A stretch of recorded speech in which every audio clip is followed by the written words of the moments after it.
नमस्कार। आज हम विश्व पुस्तक मेले 2026 के दूसरे दिन में ऑथर्स के साक्षात्कार के क्रम में आगे बढ़ते हुए बात कर रहे हैं नीलम झा मैम से। नीलम झा मैम की एक किताब है पारिजात, और उसके बारे में हम बात करेंगे। लेकिन कहते हैं ना कि कई मामलों में मित्रता ऊपर आ जाती है, और उसी सहेलीपना में मैम आई है इस किताब के बारे में बात करने, जिसका नाम है अपेक्षाओं के पार।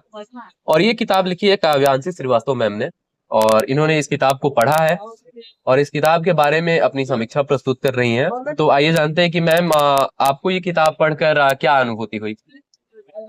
नमस्कार, मैं नीलम झा और SGSC पब्लिकेशन का आभार व्यक्त करती हूँ कि यहाँ मेरी पुस्तक आई हुई है। और काव्यांशी श्रीवास्तव जी जो मेरी बहुत अच्छी मित्र हैं, उनकी पुस्तक भी है। और अपेक्षाओं के पार, इस पुस्तक के बारे में अगर मैं बात करूं तो ये पुस्तक निसंदेह एक ऐसी किताब है जो प्रेरित करती है उन सभी पेरेंट्स को जो बच्चों पे एक तरह से अपनी इच्छाओं को लादते हैं, या बच्चों से बहुत ज्यादा उम्मीद करते हैं कि आप ये करिए, आप इस क्षेत्र में जाइए, इस क्षेत्र में जाइए। इससे बच्चे का मनोबल गिरता है। तो उसमें हम इस किताब के माध्यम से जो भी इसे पढ़ेंगे, उससे इनको इस चीज का अनुभूति होगा कि बच्चों पे मत लादिए। हर बच्चे में कुछ ना कुछ विशेषता होती है और वो उसके उसके सहारे से वो आगे जाता है। इसमें भी ऐसे ही है। एक बच्चे को एक IIT में, चाहे किसी भी क्षेत्र में, या उसको पढ़ाने के लिए माता पिता चाहते हैं, लेकिन वो बहुत बड़ा लेखक बनता है और उसमें वो बहुत प्रसिद्धि पाता है।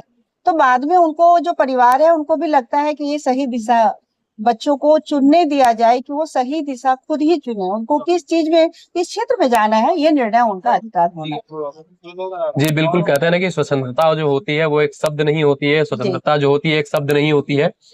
ये एक क्रिया होती है जिसको सिर्फ अनुभव करके ही प्राप्त किया जा सकता है, इसको लिख के प्राप्त नहीं किया जा सकता है। तो इस किताब में वही दिखाया गया है कि हाँ, कई बार बच्चों की मर्जी कुछ और होती है, उनके अंदर कला कुछ और होती है, लेकिन दबाव कुछ और होता है। तो हाँ, वो उस दबाव में रहते तो एक पेड़ की तरह है जो खिलना चाहते हैं, लेकिन जब वो दबाव उनके ऊपर पड़ता है तो वो जीवाश्म बन के रह जाते हैं। कभी भी बच्चों से ये नहीं कहा जाए कि तुम कुछ नहीं कर पाओगे, तुमसे कुछ नहीं होगा, क्योंकि हर बच्चे के अंदर में एक अलग तरह का टैलेंट होता है। जरूरी नहीं कि मैं उसको कहूँ कि तुम दौड़ लगाओ, तुम दौड़ में प्रथम आओगे, वो कलम में भी प्रथम आ सकता है। जी बिल्कुल। तो यही चीज इस किताब के माध्यम से लेखिका ने संदेश देने का प्रयास किया। ठीक है, यहाँ पर हम ये जान रहे हैं कि अभिभावक होना एक बहुत ही जरूरी कदम है, और एक सख्त अभिभावक भी कई बार बनना पड़ता है। लेकिन इस क्रम में हमें ये देखना चाहिए कि बच्चों की रुचि देखनी चाहिए। हाँ, पेरेंटिंग बहुत जरूरी है। पेरेंटिंग में बच्चों को सही गलत रास्तों पर जो है वो अगर हम लेके जा रहे हैं सही रास्ते पर, तो वो हमारी जिम्मेदारी है। गलत रास्ते से बचाना हमारी जिम्मेदारी है। लेकिन इसका अर्थ ये नहीं है कि बच्चे के ऊपर जो है अधिक भार हम डाल दें और उसके ऊपर दबाव बना दें, और एक खिलते हुए पेड़ को हम जीवाश्म ईंधन बना दें। वही सारी बातें इस किताब में लिखी हुई हैं। अगर आप भी ये सारी किताबें पढ़ना चाहते हैं तो आप आए SGSS पब्लिकेशन के स्टॉल नंबर W45 पे, और हॉल संख्या है ये 6। और साथ ही हम इसी कड़ी में आगे बढ़ते हुए कहते हैं ना कि मित्रता पहले आई, तो उसके बाद मैम की ये किताब है। मैम ने कहा कि पहले इस किताब के बारे में वो बात करेंगी, और मैम की खुद की लिखी हुई भी एक किताब है जिसका नाम है पारिजात। और आप सभी देख पा रहे हैं, ये है पारिजात किताब, और इसे मैम ने लिखा हुआ है नीलम झा नील। और आज हम इनके इस किताब के बारे में बात करते हैं कि मैम, इस किताब को लिखते समय इसका लिखने का कारण क्या था, या फिर इसके जो शीर्षक है, ये जो इस किताब का टाइटल है कि पारिजात, तो ये इसका पारिजात नाम ही क्यों?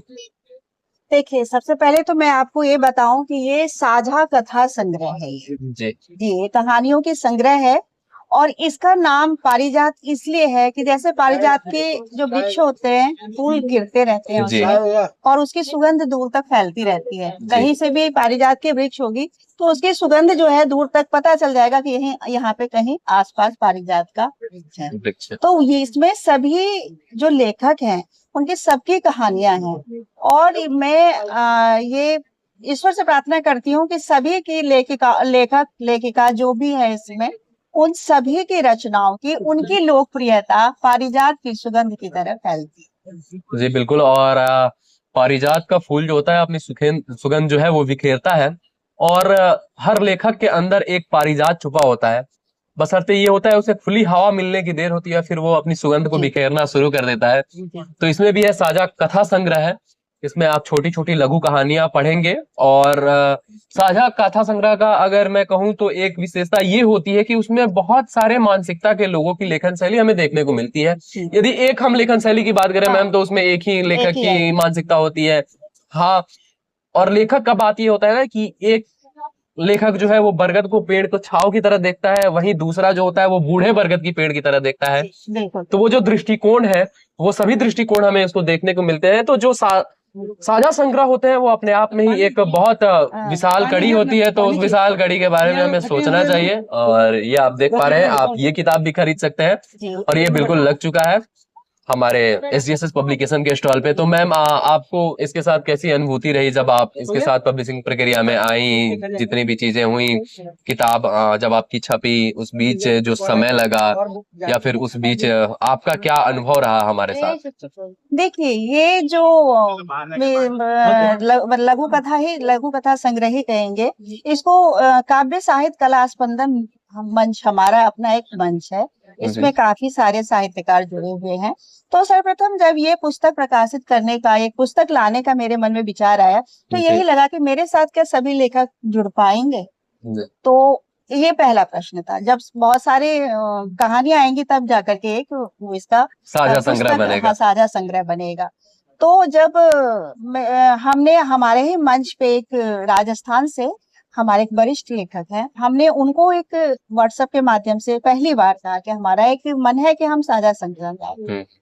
तो उन्होंने कहा कि देखिए, पुस्तक पढ़ने की आजकल के लोगों की रुचि खत्म हो गई है, फिर भी पुस्तक आपका, अगर आप में इस साहित्य के क्षेत्र में, साहित्य सेवा में आगे बढ़ना चाहती हैं, मैं कहूँगा जरूर अपना पुस्तक प्रकाशित है। जब उन्होंने ये बोला था, सच पूछिए तो बहुत उत्साह आया मन में जी। उसके बाद सभी जितने हमारे लेखक है, लेखिका है, उन्होंने बहुत सहयोग दिया मुझे और इसमें आगे बढ़ने के लिए उन्होंने खुशी खुशी अपनी रचनाएं भी दी। और सब एक से बढ़ के एक रचनाएं हैं। जो भी पढ़ेंगे, जो भी इस किताब को लेंगे, खरीदेंगे, तो उन्हें समझ में आएगा कि वास्तव में, और लघु कथा होती भी है कि लास्ट में आपको एक संदेश देके जाता है, मैसेज देके जाता है। जी। तो मैं समझती हूँ कि मेरे लिए भी बहुत हर्ष की बात है और मंच के लिए भी बहुत। तो अभी हमारे साथ जो है आप देख पा रहे होंगे कि 2 किताबें हैं। मैम खड़ा हो जाइए। और ये दोनों किताबें जो है ये इनके मित्र काव्यांशी श्रीवास्तव जी की है और ये इनकी स्वयं की जो है साझा कथा संग्रह है। ये आप दोनों लेकर जाए और ये बिल्कुल उपलब्ध है। आप आ सकते हैं स्टॉल संख्या W45 हॉल नंबर 6 विश्व पुस्तक मेला में। एंट्री के लिए आप सुप्रीम कोर्ट मेट्रो आए, वहां से गेट नंबर 10 के थ्रू आप एंट्री ले सकते हैं। बहुत बहुत धन्यवाद।